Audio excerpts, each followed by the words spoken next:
Hi friends, welcome back to our channel. ఇవాళ వీడియోలో మనం చామంతి మొక్కకి పేనుబంక కానివ్వండి, చిన్న మెల్లి బగ్స్ కానివ్వండి, లేదంటే ఆకుముడత కానివ్వండి, అలా మనకి మొక్కకు అనేది ఏదో ఒక ఫంగల్ అయితే అటాక్ అవుతుంది. అటువంటప్పుడు మనం ఎటువంటి ఫర్టిలైజర్స్ అయితే ఇస్తే మనకి మొక్కలు మంచిగా హెల్తీగా పువ్వులు వస్తాయి. అలాగే మొగ్గ దశలో వచ్చినప్పుడు మనకి మొగ్గ దశలో పేనుబంక అలాంటివి వచ్చినప్పుడు మనకి ఈ మొగ్గలు అనేది మంచిగా విచ్చుకోవండి, మొక్క అంతా కూడా పాడైపోతుంది. అలాగే పెరుగుదల లేకుండా అక్కడే ఆగిపోతుంది అన్నమాట. మొగ్గలు మాడిపోయి రాలిపోయే అవకాశం కూడా ఉంటుంది. అటువంటప్పుడు మనం ఇటువంటి పేనుబంక కానివ్వండి, మిల్లీ బగ్స్ కానివ్వండి, ఇలా నివారణకు ఏమేం ఫర్టిలైజర్స్ ఇవ్వాలి అన్నీ తెలుసుకుందామండి.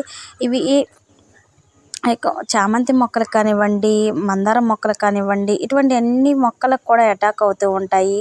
అటువంటప్పుడు మనం వీటికి పెస్టిసైడ్ అనేది, ఫర్టిలైజర్స్ అనేది మంచిగా మనం కేర్ తీసుకున్నామంటే మనకి వందల్లో పువ్వులు అయితే పూస్తాయండి. మంచిగా మనకి మొక్క మొత్తం కూడా బుషీగా వచ్చి మొక్క నిండా మనకి పువ్వులు అయితే వస్తాయి. ఇటువంటి పెస్టిసైడ్ మనం అటాక్ కాకుండా మనం మొక్కలకి మంచిగా కేర్ తీసుకుంటే మనకు మొక్క బుషీగా వస్తుంది. అలాగే పువ్వులు కూడా విపరీతంగా వస్తాయి. ఇటువంటి పేనుబంక అవి వచ్చినప్పుడు మనం మంచి కేర్ అయితే తీసుకోవాలండి. అలాగే మనం మొక్కలు నాటుకున్నాక కూడా మంచి ఫెర్టిలైజర్స్ కానివ్వండి, లేదంటే సాయిల్ మిక్స్ కూడా మనం మంచిగా అనేది పశువుల ఎరువు కానివ్వండి, అలా మనం ఇస్తూ ఉంటేనే మనకి పువ్వులు కూడా ఎక్కువగా పూస్తాయి అన్నమాట.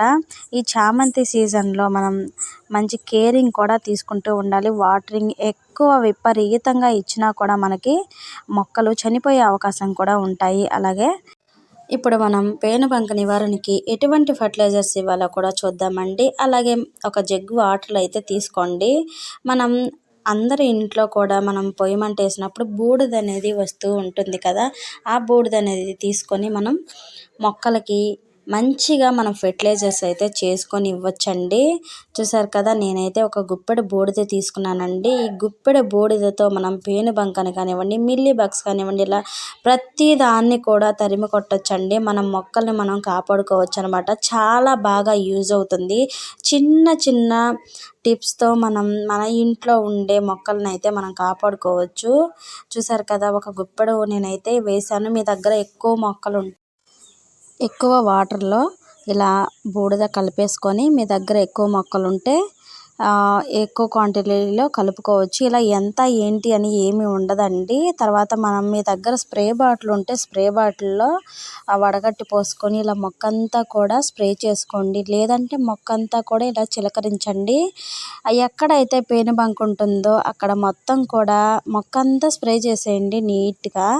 ఎటువంటి మిల్లీ బగ్స్ కానివ్వండి, లేదంటే పేనుబంక కానివ్వండి, ఆకుముడుతున్న ఇటువంటి అన్నింటికి కూడా మనకి ఈ బూడిద వాటర్ అయితే పనిచేస్తుంది అనమాట. అలాగే లేదు వాటర్లో వద్దు అనుకుంటే మాత్రం బూడిద కూడా మార్నింగ్ లెగగానే మనం మంచు ఉన్నప్పుడు ఇలా మనం బూడిద చల్లామంటే అదంతా కూడా మిల్లీ బగ్స్కి అలాగే పేనుబంకకి అంటుకుపోయి మొత్తం కూడా మనకి పోతుందన్నమాట. మొక్కలు కూడా మనకి మంచిగా హెల్తీగా బుషీగా ఉంటాయి. పువ్వులు కూడా మనకి ఎక్కువ పువ్వులు కూడా మనం తీసుకోవచ్చు.